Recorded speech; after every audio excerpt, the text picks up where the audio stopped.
అధికారానికి రావాలని, వారు ప్రధాన స్రవంతిలో కలవాలని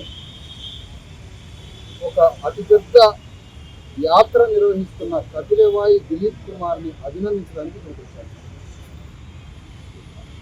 రెండవ విషయం, 140 కోట్ల మంది భారతీయులకి దీపస్తంభమైన భారత రాజ్యాంగ మొదటి పేజీ పీఠికలో ఉన్న విధంగా ఎవరు అనుసరించినా వాళ్ళని కలుపుకొని పో.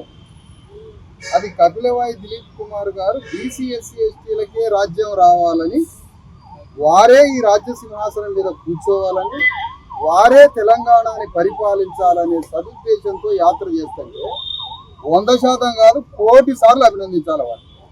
రెండవ విషయం, అభినందించాల్సింది వారి కులము, వారి సామాజిక వర్గానికి ఇక్కడ చోటే లేదు. వీడికి వచ్చిన దాకా కూడా కపిలవాయి దిలీప్ కుమార్ బ్రాహ్మణుడు అనే సంగతి నాకు తెలియదు. వీడికి వచ్చేంత వరకు రేపు తెలంగాణలో రాజ్యం బీసీ ఎస్సీ ఎస్టీలకు ఒప్పజెపుతా అంటే రేవంత్ రెడ్డిని కూడా పుదమెచ్చేసి కలుపుకొని పోతాం. అంతఃపురంలో ఉన్న అఘోరా ఉన్నాడు కదా కేసీఆర్, ఆయన వచ్చి ఈ రాజ్యం బీసీ ఎస్సీ ఎస్టీలకే ఒప్పజెపుతా అంటే ఆయన సంకలలో చేయి పెట్టి ఈడ్చుకొని కూడా పోతాం.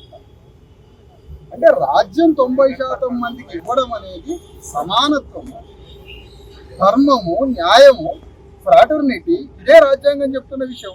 రాజ్యాంగం చెప్తున్నట్టుగా యాజ్ ఇట్ ఈజ్గా అమలు చేయాలనుకుంటాడు కపిలవాయి దిలీప్ కుమార్ గారు. ఆయన అభినందించాడు కదా. ఆయన నివర్గీకరించుకున్నాడు, డీకాస్టిఫై అవుతున్నాడు, డీక్లాసిఫై అవుతాడు. రేపు మాదిగోళ్ళ ఇళ్ళల్లో అన్నం తినడానికి బయలుదేరుతాడు ఆయన అభినందించకపోతే మన మూర్ఖత్వం అవుతుంది. అందుకని 100% వారిని అభినందించి, వారు చేపట్టిన యాత్ర ద్వారా తెలంగాణలో 3.5 కోట్ల మంది బీసీ ఎస్సీ ఎస్టీల రాజ్యాధికారం పోయి చైతన్యం తెచ్చుకొని తెలంగాణ ఉద్యమం కన్నా 100 కోట్ల రెట్ల ఉద్యమం రాబోతుంది రేపు బీసీ ఎస్సీ ఎస్టీల్లో. ఆ ఉద్యమంలో భాగస్వాములు అవుతున్నందుకు మరొక్కసారి కపిలవాయి దిలీప్ కుమార్ని అభినందిస్తూ సెలవు.